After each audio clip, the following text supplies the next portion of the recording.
Welcome, everyone, to the DS Pereira IT Academy.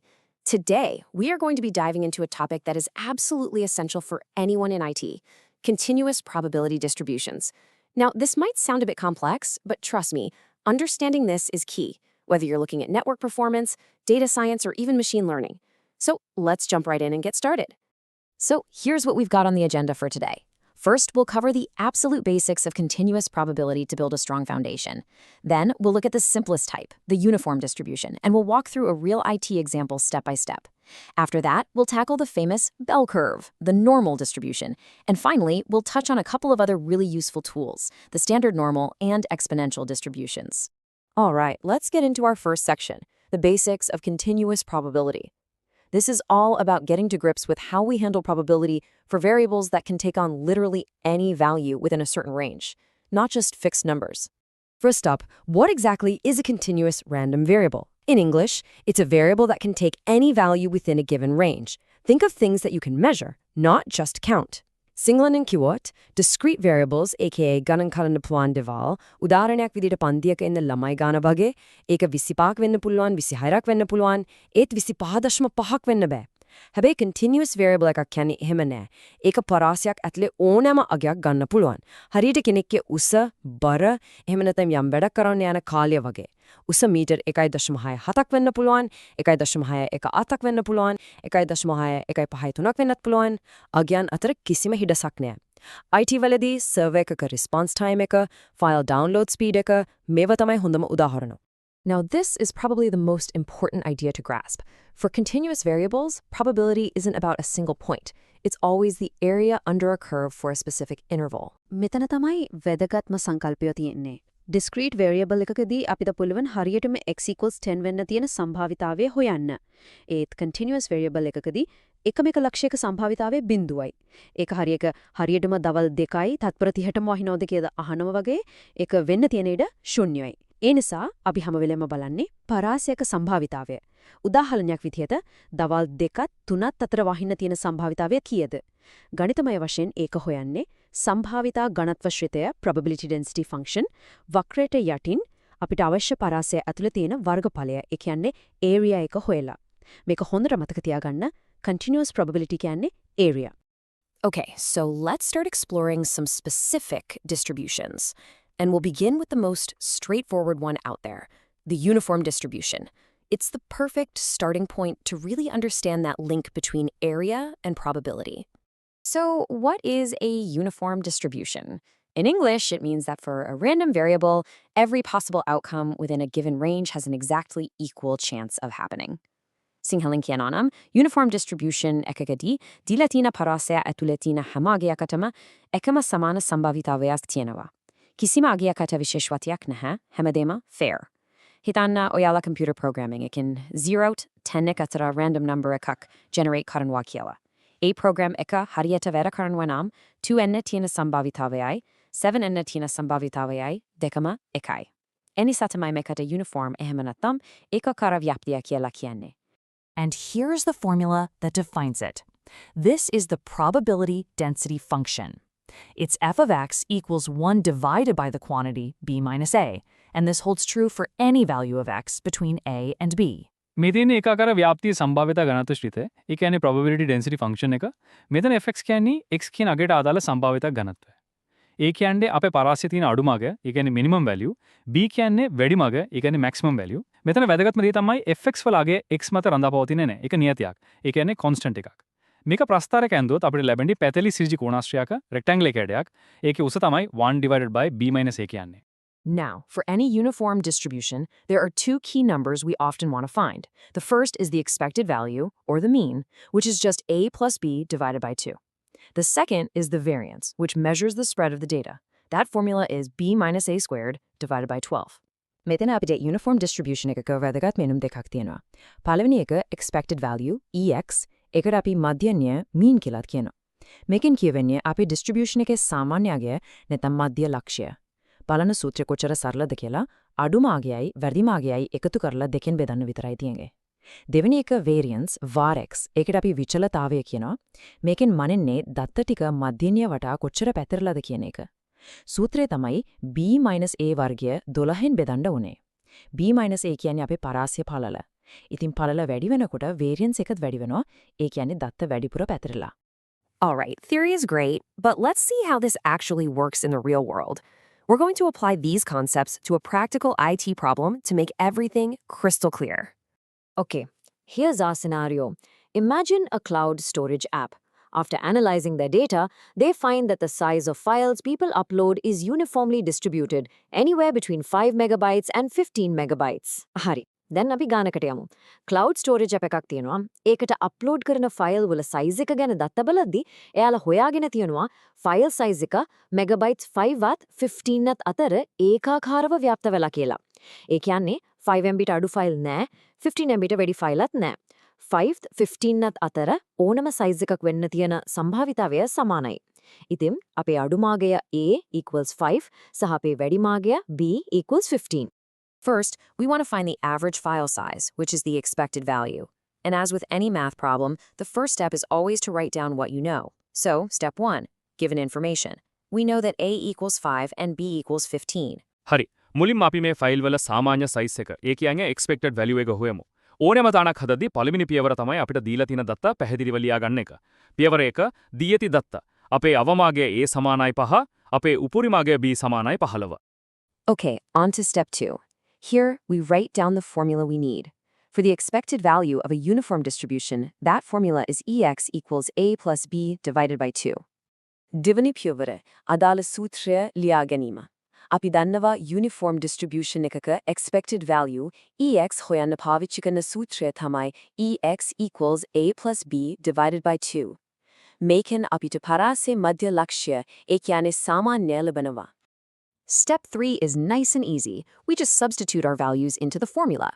We're going to replace A with 5 and B with 15. So our equation now looks like this. EX is equal to 5 plus 15 divided by 2.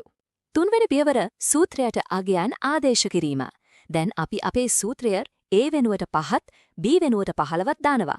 එතකොට අපේ සමීකරණය මේ විදිහට හැදෙනවා. EX is equal to 5 plus 15 භාගයන් 2යි. For step 4, we start solving. We follow the order of operations, so we do what's in the parentheses first. 5 plus 15 gives us 20. So the equation simplifies to E of X equals 20 divided by 2. හතරවෙනි පියවර විසඳීම. දැන් අපි ගණිත කර්ම ටික පිළිවෙලට කරගෙන යමු. මුලින්ම වරහන් ඇතුලේ තියෙන එකතු කිරීම කරමු. 5ට 15ක් එකතු කළාම 20යි. දැන් අපේ සමීකරණය E of X equals 20 divided by 2 කියලා සරල වෙනවා. And for the final step, we just do the division. 20 divided by 2 is 10. So the average file size, or the expected value for this cloud app, is 10 MB. It makes sense, right? It's the exact middle point between 5 and 15. අවසාන පියවර. දිස්ස දෙකෙන් බෙදුවම අපිට 10 එනවා. ඒකක දාන්න මතක කරන්න එපා 10 MB. මේකේ තේරුම තමයි මේ cloud app එකට upload කරන ෆයිල් එකක සාමාන්‍ය විශාලත්වය මෙගාබයිට් 10ක් වෙනවා කියන එක. Great. Now let's calculate the variance. This will tell us how spread out the file sizes are. Step 1, as always, is our given information, A equals 5, B equals 15. Step 2 is to write down our formula for variance, var x equals b minus a squared divided by 12. හරි. දැන් අපි විචලතාවය, ඒ කියන්නේ variance එක හොයමු. variance එකෙන් අපිට කියන්නේ file size එක සාමාන්‍යගේ වටා කොයිතරම් දුරට පැතිරිලාද කියන එක. පියවර 1 දී ඇති දත්ත. A equals 5, B equals 15. පියවර 2 සූත්‍රය. විචලතාවය var x හොයන සූත්‍රය තමයි b ඍණ a හි වර්ගය 12න් බෙදීම. Okay, let's keep going. Step 3 is substitution.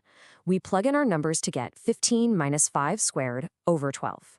For step 4, we solve.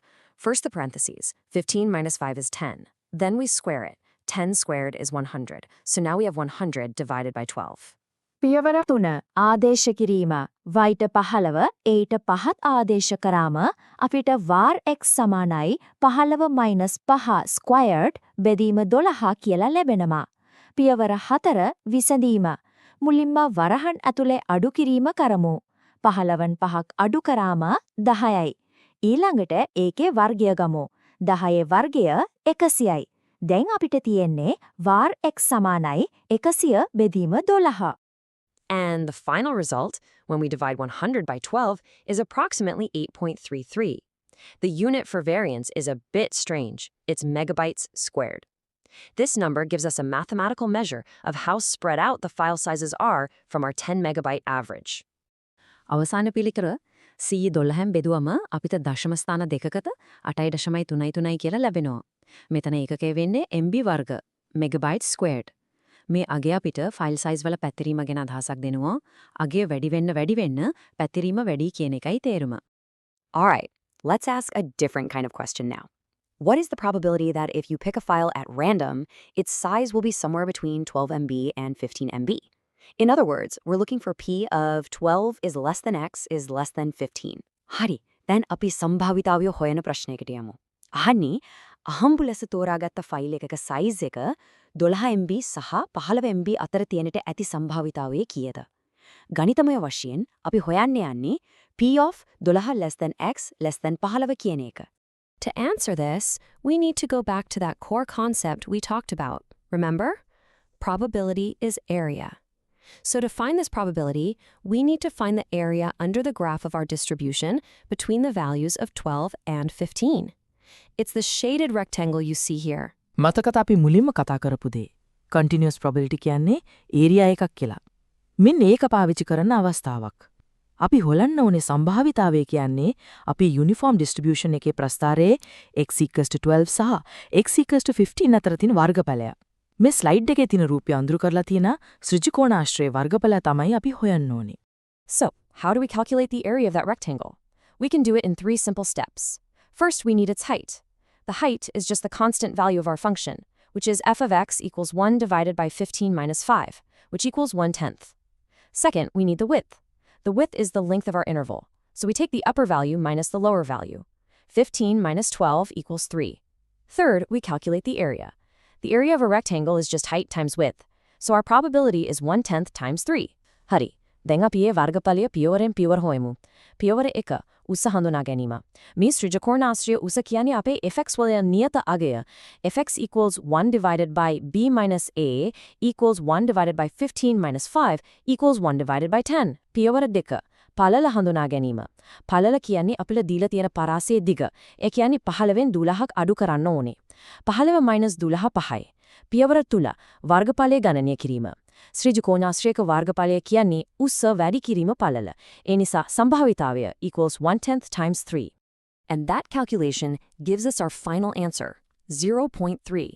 So what does that mean? It means there is a 0.3 or a 30% chance that a randomly chosen file will be between 12 and 15 megabytes in size. අවසාන පිළිතුර 1.10න් 3ෙන් වැඩි කරාම 3.10 එනවා. ඒ කියන්නේ 0.3. සම්භාව්‍යතාවයක් විදිහට මේක 30.ක්. ඒ කියන්නේ මේ cloud app එකට අප්ලෝඩ් කරන්න ෆයිල් 100කින් 30ක් විතර 12 MB සහ 15 MB අතර size එකක තියෙන්න පුළුවන්. Okay, we've mastered the uniform distribution. Now let's move on to the big one. This is arguably the most famous and most important probability distribution in all of statistics and data science, the normal distribution. You will see this everywhere in your IT career. So what makes a normal distribution so special? Well, it has 4 key characteristics. First, it's perfectly symmetric. The left side is a mirror image of the right side, which means its skewness is 0. Second, the entire curve is defined by just 2 numbers, the mean, or mu, which tells you where the center is, and the standard deviation, or sigma, which tells you how spread out it is. Third, the highest point of the curve is always at the mean. And because it's symmetric, the mean, median, and mode are all the same value. And finally, it has that classic, iconic bell shape. Singin mo action tika pahadili garagamu. Palavani එක මේ ව්‍යාප්තිය සම්පූර්ණයෙන්ම සමමිතිකයි. ඒ කියන්නේ මැදින් දෙකට නෙමුවොත් දෙපැත්තම හරියටම සමානයි. දෙවෙනි එක මුළු normal distribution එකම අර්ථ දක්වන්නේ පරාමෙදී දෙකකින් විතරයි. මධ්‍යන්නය mu සහ සම්මත අපගමනය sigma. මධ්‍යනයෙන් වක්‍රයේ කේන්ද්‍රය ඒ කියන්නේ center එක තීරණය කරනවා. සම්මත අපගමනයෙන් වක්‍රයේ පැතිරීම තීරණය කරනවා. network latency එකේදී අඩු sigma ගයක් කියන්නේ වඩාත් ස්ථාවර predictable system එකක්. තුන්වෙනි එක වක්‍රයේ උසම ලක්ෂ්‍යය තියෙන මධ්‍යන්නයේ. සමමිතික නිසා මධ්‍යන්නය, මධ්‍යස්ථය, median සහ මාතය mode කියන තුනම එකම අගයක් වෙනවා. අවසාන වශයෙන් මේකට සීනුවක හැඩය, ඒ කියන්නේ bell shape එක තියෙනවා. IT වලදී network packet වල latency එක, measurement වලදී එන errors වගේ ගොඩක් දේවල් මේ normal distribution එක අනුගමනය කරනවා. Now, building on what we know about the normal distribution, let's look at two more incredibly useful tools for solving real-world problems: the standard normal distribution and the exponential distribution. So, the standard normal distribution is a special type of normal distribution where the mean is always 0 and the standard deviation is always 1. The magic here is that we can convert any normal variable x into a standard value called a z-score using the formula z equals x minus mu divided by sigma. Once we have that z-score, we can use a standard table to easily look up probabilities. It's like a universal translator for normal distributions. Meka harima priyojanawat. Hitane, oyala data center gekaka server response time sansandan ekran une kila. Ekaka samanye the CMS, samatapagamane pana MS. Anike samanye ekasi MS, samatapagamane hatalia MS. Then, 300 ms kana response time eka koi server eka the wada asamanye. Api z-score gan balamu. Server 1 sanda, z is equal to 300 minus 200 divided by 50 equals 2.0. Server 2 sanda, z is equal to 300 minus 80 divided by 40 equals 3.0. Server 2 eka z-score eka vadie. I counting 300 ms kana age a server eka wadar asamanye. Mevadira z-score eka napira vivida normal distribution eka mamumagrigenala sansandene krana pulam. Okay, let's switch gears to the exponential distribution. While the normal distribution is often about measuring things, the exponential distribution is all about time. Specifically, it's used to model the time you have to wait until an event happens. Exponential distribution, ehemanatam gatiya vyaptiya kyanne, yam kisi siduimak venakam gatawana kalya model karana pavichikarnagak. Saralawama kibot, ilanga eke enna, kochira vela yaide kina prashnawalita uttaradinna meka pavichikarnoa. Udaharnyak vidyara, ilanga customer enakam, ilanga data packet eke enakam, ehemanatam systemikak failvenakam yanakalya. And this is incredibly useful in IT. For instance, we can use it to model the time between data packets arriving at a router, which is vital for managing network traffic. It's also used to model the time until a server component fails, a metric called mean time between failures, or MTBF. And it can also describe how long it takes to handle a request at a help desk, which helps with staffing and planning. Meka IT waladi harima vedagat, minna udaharana kihipeak. Palavanieka. Router egakata data packets dekak ena atara khalaya. Network traffic eka manage karanna, buffer size tirne karanna mevage deval danagandeka atyavashyai. Devinieka. Server eka component ekak fail venakam gata vena khalaya. Mekata api kiyenawa mean time between failures, MTBF kiyala. Vishwasaniya paddati hadaddi saha nagattu kalasatahan hadaddi meka harima vedagat. Tunmenieka. Help desk ekakata ena call ekak visanande ena khalaya. Mewa දැනගෙන ඉන්න එකෙන් අපිට system performance එක optimize කරලා SLAs ඒ කියන්නේ service level agreements වලට අනුව සේවාව සපයන්න පුළුවන්. So, that was a whirlwind tour of continuous distributions. Let's take a moment to wrap up and highlight the absolute key takeaways, the things you really need to remember for your exams and, more importantly, for your career. So, here are the 3 big ideas. First, the uniform distribution. Use this when you have a scenario where any outcome in a range is equally likely, like random number generation. Second, the normal distribution. This models a huge number of natural and system processes, like network latency. And third, the exponential distribution. This is your go-to tool for modeling the time between events, like system failures. Hari, අපි මේ පාඩම සාරාංශ කරගමු. IT ශිෂ්‍යයෙක් විදිහට ඔයාලා අනිවාර්යෙන් මතක තියාගන්න ඕනේ කරුණු 3ක් තියෙනවා. Uniform distribution පරාසයක් තුල ඇති සෑම අගයකටම එකම සම්භාවිතාවයක් ඇති අවස්ථා සඳහා උදාහරණයක් තමයි random number generation. Normal distribution ස්වභාවිකව සිදුවෙන සහ පද්ධතිවල බොහෝ ක්‍රියාවලිය ආකෘතිකරණයට උදාහරණයක් තමයි network latency එක. Data science වලදී මේක නැටුවම බැරි distribution එකක්. Exponential distribution සිදුවීම් දෙකක් අතර කාලය ආකෘතිකරණයට උදාහරණයක් තමයි system failures. System reliability සහ performance analysis වලදී මේක ගොඩක් වැදගත්. Now, thinking about your exams, you should be prepared for questions like these. You might get a uniform distribution problem where you have to calculate the mean, variance, and a probability. You could be asked to list and describe the key features of a normal distribution, and you might be asked to give a real-world IT example for an exponential distribution. විභාගයට එන්න පුළුවන් ප්‍රශ්න කීපයක් ගන්න බලමු. පළවෙනි වර්ගය A සහ B අතර යුනිෆෝම් ඩිස්ට්‍රිබියුෂන් එකක් දීලා ඒකේ මධ්‍යන්‍ය විචලතාවය සහ යම් පරාසයක් තුල සම්භාවිතාවය ගණනය කරන්න කියන්න පුළුවන්. අපි කරපු උදාහරණය හොඳට බලා ගන්න. දෙවෙනි වර්ගය normal distribution එකක ප්‍රධාන ලක්ෂණ විස්තර කරන්න කියන්න පුළුවන්. ඒ කියන්නේ සමමිතික බව, bell shape එක වගේ කරුණු. තුන්වෙනි වර්ගය එක්ස්පොනෙන්ෂල් ඩිස්ට්‍රිබියුෂන් එකකට IT ක්ෂේත්‍රයට ආදාළ උදාහරණයක් දෙන්න කියන්න පුළුවන්. අපි කතා කරපු MTBF, packet arrivals වගේ උදාහරණ දෙන්න පුළුවන්. And finally, I'll leave you with a question to think about. How could you use all of these distributions, uniform, normal, and exponential, to predict and even improve the performance of a web server? Think about things like request arrival times, CPU processing times, and data transfer sizes. The tools we've discussed today are the first step to answering that question. Thank you for joining this explainer from the DS Pereira IT Academy. I hope this has made these concepts much clearer for you. Good luck.